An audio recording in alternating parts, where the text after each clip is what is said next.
So, you want to know who you are, but you don't know how to do it. Don't worry, that's what I'm here for. I'm gonna show you exactly the things you need to do to find out who you are. And it's easier than you think. So, let's get started. And just to let you guys know, if I look down here, it's because I'm looking at my notes, alright? Don't worry, I'm not ignoring you. Alright, the first thing you can do is, and this is something you can do without doing anything really, just thinking. Look at all of your experiences in your life and reflect on them, think with them, sit with them. Imagine that you have so many things you've done that you haven't even thought about or gone back and revisited. I mean, there's so much information there you can learn about yourself. It's like watching a TV show about yourself. You can go and look at it with fresh new goggles, as in like a perspective of your current self, and go back and look at, I did this when I was 15. Why did I do that? Why did I become interested in this? How did I react? What kind of kid was I? All of these things you can do to learn about the actions you took, the things you were interested in, the kinds of things that you did, because that is what makes you who you are. How you react to stuff, the kind of things you like and don't like. What kind of things are your pet peeves? When you go back and look at yourself with a good perspective and like an analytical perspective, you can learn a lot about yourself. So if you go back and look at yourself, I promise you, once you've gone through your entire life and looked at all of that and all the big moments in your life, and kind of when you do that, you can also see a lot of patterns with yourself. Maybe you realized in these like 4 random separate occasions, since they were kind of disconnected, you didn't put 2 and 2 together at the time, but now looking back on it and seeing the bigger picture, you realized, here, here, and here, and here, I had a problem where I couldn't commit to something. That's the problem. Let me fix that. Or, here, here, here, and here, I like doing this, so I must be kind of like this person. And you can learn a lot about yourself that way. Now let's move on to the second thing you can do. And that's more of a present-minded focus, which is when you're living in the moment. Every time you do something, you look back on it and reflect about why you did that, what you felt at the time, and what kind of actions you took. Think of it as like doing what you did for the past, but now it's in the present.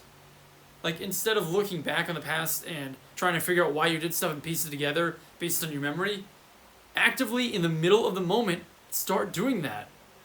Start figuring out, okay, so I wanted to talk to that girl, but I felt scared and I didn't want to do it. Why? Why did I feel like that? And I ended up not doing it. Why did I do that? Am I that kind of person? Or am I the kind of person that is just scared and it's something I need to work through? So you can see, not only can you learn about yourself and what you truly feel if you're actually aware of it and you try to be aware, but you can also use this method to solve a lot of problems you have. Because the more you know yourself, the more you introspect and reflect, the more you can easily find the problems you have with yourself analytically and dispose of them or correct them and then dispose of them easily. And obviously, imagine if you didn't think about what you felt in that time, really. If you just if you felt ashamed, like you were unmanly for feeling scared, and you just ignored it and pretended like you didn't feel like that, you would know significantly less about yourself, and by the way, have a lot lower chance of actually solving that. If you don't actually address any issues, you have no chance of solving any problems. So if you do that, you can know yourself and solve them. And just imagine that, like if you really think about why you do stuff and reflect on the actions you took, maybe you can think, okay, I got mad at my girlfriend for doing this. Why did I get mad at her for this? Oh, I get it. Because I'm the kind of person that has a big ego or has a lot of pride. And I need to work on that because it's causing problems in my relationships. There's a lot of ways you can look at this and learn a lot about you, who you are. And the final way, and I think this way is, it's actually doing something instead of just kind of sitting with your thoughts and being more analytical. You know, the last 2 were kind of mainly that. Pretty much the same thing, just packaged between the past and the present. This one's more about the future. You know, it's kind of like that Charles Dickens shit that goes to the past, present, and future, but in my dumb way. Anyways, this one is more of something that I learned the more that I did stuff, and It's a golden rule. If you want to learn about yourself, do more stuff. Imagine this, right? There's one person who sits inside all day and watches anime or shows, whatever, it doesn't matter. I don't know why I'm calling out anime here. But watches shows and plays video games until he's 30, right? Then you imagine there's the guy who goes out and travels the world and does a bunch of stuff. When he's in college, he takes full advantage of it. He joins a bunch of clubs. He joins a frat. He tries to make a bunch of friends. He goes out and tries a bunch of stuff. He sees everything as an experience because every experience can be a learning opportunity. Even the most bland shit. Like you can say, going to the DMV for the first time, that's boring as fuck, right? But you can say, alright, I went there, now I have the experience of being there, and I can think about that, alright, I hated this shit. Whatever, I mean, it's a boring example, but my point is, anything can be an experience, and the more you have, the more you know about yourself, and the less you have, obviously, you have less to know about yourself. The less you do, you don't know anything about yourself. The more situations you put yourself in, not only, I'm pretty sure it's obvious that you have a lot more things you can recognize, I like this, I like that, I like this. If you try a bunch of things, you'll know I like this. You go to different countries and try their food. Oh, I like that thing. Oh, that thing tasted like ass. I hated that. Why did I not like it? Who knows? But the thing is, obviously, if you don't try anything, you'll never find out. Think of it like this. Think of it like a menu, right? And there's 30 things in the menu. You only eat one thing. That's it. You find out, I kind of like it. I'm just going to get this every time. I'm not going to take the risk. You're never going to know if you like anything other than that one thing. But if you decide, you know what, I'm going to trudge through it, there's probably going to be some gross shit on here, I'm going to try all 30. You've experienced everything, and you know not only what you like, but also what you don't like. So that when you try something else in another restaurant, you can say, well, I had this over here, I don't really like this kind of thing. Or I don't like this food with this typical ingredient in it. And you can do that with everything in life, imagine that.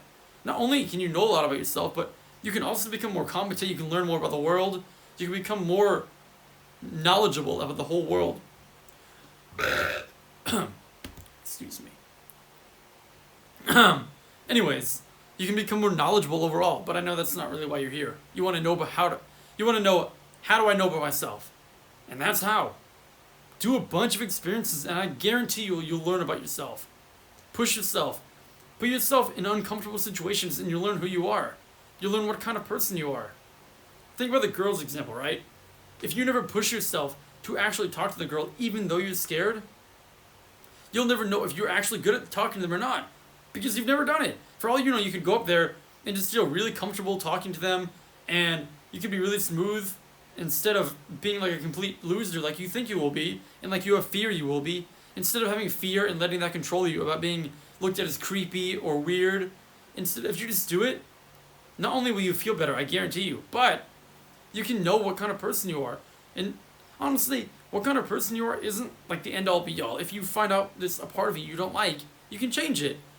But you need to learn what things about you that you like, or that who you are and that you should embrace, and things that you can change. For example, if you think you're too arrogant and you're not willing to admit when you're wrong, that's something you should probably change. But if you find out, hey, I like this kind of weird music that I keep getting made fun of for, then there's nothing wrong with that.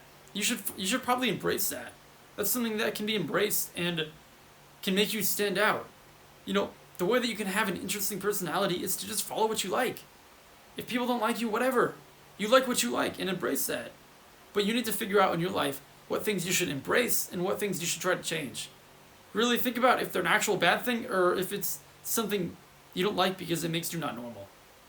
Alright, I give you all my information on how to know yourself. If you do all three of these things, look into your past, reflect on your actions in the future, and try a bunch of different shit, I guarantee you'll know a lot more about yourself.